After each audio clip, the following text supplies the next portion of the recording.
পাল্টা চাল দিয়ে এবার ওই মুক্তিকেই বাজিমাত দিল কম্পাস। মুক্তির করা সমস্ত ষড়যন্ত্রের প্রমাণ দেখিয়ে তাকে পুলিশের হাতে তুলে দিল কম্পাস। কম্পাসকে এবার বিহান বিশ্বাস করে নিল। হ্যাঁ বন্ধুরা, কম্পাস ধারাবাহিকের আগামী পর্বতে আমরা ঠিক এমনটাই দেখতে চলেছি। কম্পাস ধারাবাহিকে দেখা যায় কম্পাস তার অসম্ভব বুদ্ধিমত্তার পরিচয় দেয়। সে গেস করে যে কিডন্যাপারটা তাকে ফোন করবেই, কেননা মেন ফর্মুলা তো তার কাছেই রয়েছে। তাকে না পেলে তো আর ফর্মুলা তার বাবার থেকে নিতে পারবে না, এজন্য তাকে প্রয়োজন হবেই, আর এজন্যই তার কাছে ফোন আসবে। তবে বিহান প্রচন্ড রেগে যায় কম্পাসের এরকম হেয়ালি দেখে। তবে সকলকে অবাক করে দিয়ে সত্যি সত্যি কম্পাসের ফোনে ফোন চলে আসে।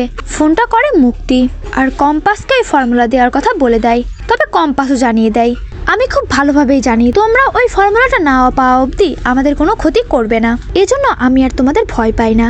তুমি ডাকো তোমাদের বিদেশি ক্লায়েন্টকে, এবার মুখোমুখি লড়াইটা হবে। এটা বলে কম্পাস ফোনটা রেখে দেয়। অন্যদিকে অভিজ্ঞান দত্ত মিথ্যে অসুস্থতার নাটক করে আর ম্যানেজারকে বোকা বানিয়ে তার ঘাড়ে সমস্ত দায় চাপিয়ে নিজে জামিন পেয়ে গেল। আর সেই খবরটাই শেষটা কম্পাসকে জানিয়ে দিল। তা শুনে কম্পাস অবাক হয়ে গেল। অন্যদিকে ওই মুক্তি এবার কম্পাসের মাকে ট্রাপ বানাতে চেয়েছে। কম্পাসের মাকে ট্রাপ বানিয়ে কম্পাসের থেকে ফর্মুলা নিতে চেয়েছিল। তবে কম্পাস তার তো বুদ্ধির তুলনা হয় না, সে আগে থেকে এটা আন্দাজ করে ফেলেছিল।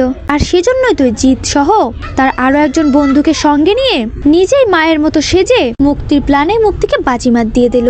মুক্তির পাঠানো গুন্ডাগুলো কম্পাস সহ তার মাকে ফলো করছিল। আর যখনই কম্পাস তার মায়ের মতো সেজে অ্যাম্বুলেন্সে ওঠে, তখনই ওই গুন্ডাগুলো কম্পাসকে জোর করে তুলে নিয়ে যায়। সেটাই আসলে কম্পাস চেয়েছিল। নিজের বুদ্ধিতেই এবার তার বাবার কাছে পৌঁছে গেল কম্পাস। গুন্ডাগুলো কম্পাসকে ওই ফার্ম হাউসে নিয়ে যাওয়ার পরই তো মুক্তি প্রচন্ড খুশি হয়ে যায়। তবে তার খুশি কিছুক্ষণের মধ্যে মিলিয়ে যায়। এ কি, কম্পাসের মায়ের জায়গায় তো কম্পাস নিজেই হাজির। কম্পাসও স্ট্রেচার থেকে উঠে বসে মুক্তিমাসির দিকে তাকিয়ে বলে ওঠে, কি মুক্তিমাসি, তোমার চালে তোমাকে কেমন বাজিমাত করলাম। এদিকে মুক্তি, তার তো মনে হচ্ছে সে মাত্রই আকাশ থেকে পড়েছে। সে প্রচন্ড অবাক হয়ে যায়।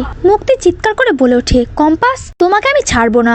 তুমি এখানে এসে ভালোই করেছো। এবার আমিও দেখি তুমি কি করে এখান থেকে বের হতে পারো, আর বাবাকেও বা কি করে এখান থেকে নিয়ে যাও। তুমি তো মরবেই, সঙ্গে তোমার বাবাও মরবে, কেউ বেঁচে থাকবে না তোমরা। আর ফর্মুলাটা আমাদের দিতেই হবে তোমাদের।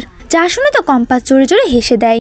ঠিক তখনই সেখানে প্রবেশ করে জিৎ সহ পুলিশ। দেখে তো মুক্তি পুরো ঘাবড়ে যায়। তো বন্ধুরা, এবার যদি সত্যি এমনটা হয়, মুক্তির চালে মুক্তিকে বাজিমাত করে কম্পাস আর সমস্ত প্রমাণ দেখিয়ে মুক্তিকে পুলিশের হাতে তুলে দেয় কম্পাস, তাহলে সেটা দেখতে তোমাদের ঠিক কেমন লাগবে অবশ্যই জানিয়ে দাও কমেন্টে তোমাদের মতামতটি। আর চ্যানেলে নতুন হয়ে থাকলে অবশ্যই চ্যানেলটি সাবস্ক্রাইব করতে একদমই ভুলো না।